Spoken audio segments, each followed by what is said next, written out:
तर आज सगळ्या महिलांचा सत्कार झाला, त्याबद्दल मी सरांचे आभार मानतो.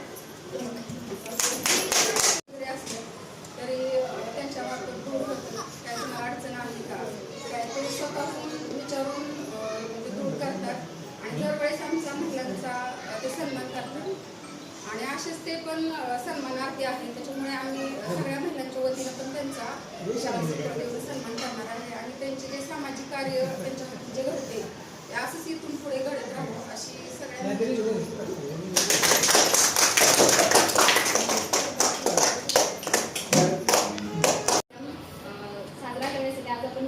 सराठी या गावातील सगळे आरोग्य कर्मचारी तसेच शाळेचे कर्मचारी सगळे महिला एकत्र जमले आहेत.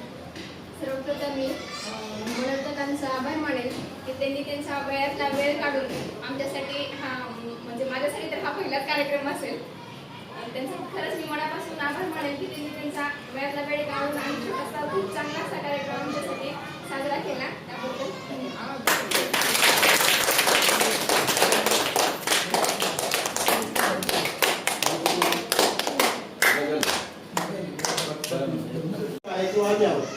हे 100% खरं आहे. महिलांमुळेच सगळं जग सुरळीत चालू आहे किंवा जग चांगल्या विचारानं चालतंय असं मी तर मानतो.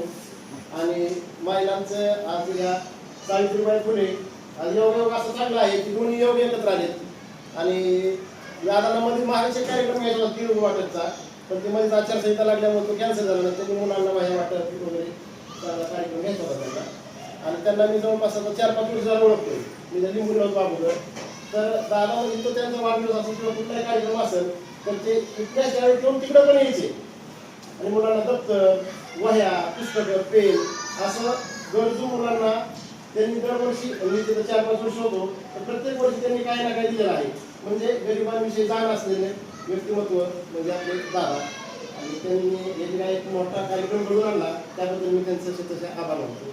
आणि कार्यक्रमाला उपस्थित असलेले आपल्या गावचे उपसरपंच तसेच आपले तरुण मंडळी मला काही नाव माहीत नाही त्यांचं सगळ्यांचं मी आभार मानतो. आणि फोटो नमस्कार. सर्व थोर महापुरुषाला विनम्र अभिवादन करून आज आपल्या क्रांतिज्योती सावित्रीबाई फुले यांची आज पुण्यतिथी आहे. आज त्यांना मी प्रथम मानाचा मुजरा देतो आणि तसेच 8 तारखेला आपला जागतिक पाणी दिन झाला, पण त्या दिवशी रविवार असल्यामुळं जागतिक पाणी दिनाचा कार्यक्रम आपला राहून गेला. तर आज आपल्या आरोग्य सेवक असतील, आपले डॉक्टर असतील, नर्स असतील, आपल्या शाळेतल्या अंगणवाडीच्या मदतनीस असतील, आपल्या अंगणवाडी शिक्षक असतील, जिल्हा परिषदेच्या शिक्षक असतील, तसेच या कार्यक्रमासाठी आपल्या गावचे सरपंच संतोषजी कोकाटे, आमचे भाऊ आमचे जगदाळे, तसेच आमची बहीण विद्या जगदाळे, रुपेश आणि निहाल, तसेच या शाळेचे जिल्हा परिषद शिक्षक आणि समोर बसलेले लहान विद्यार्थी. आज तुमचा सन्मान करण्याचा म्हणजे आज तुम्ही महिलांमुळे आज हे जग आहे. आज महिलांना सन्मान केला तुम्ही आम्हाला वेळ दिला, तुमचा सर्वांचा अनुभव वेळ आमच्यासाठी दिला त्याच्याबद्दल मी माझ्या कुटुंबामार्फत आमच्या मुरलेल्या मित्रांचा तुमचा सगळ्यांचा ऋणी आणि आभारी आहे. एवढंच बोलतो आणि थांबतो. जय हिंद, जय महाराष्ट्र.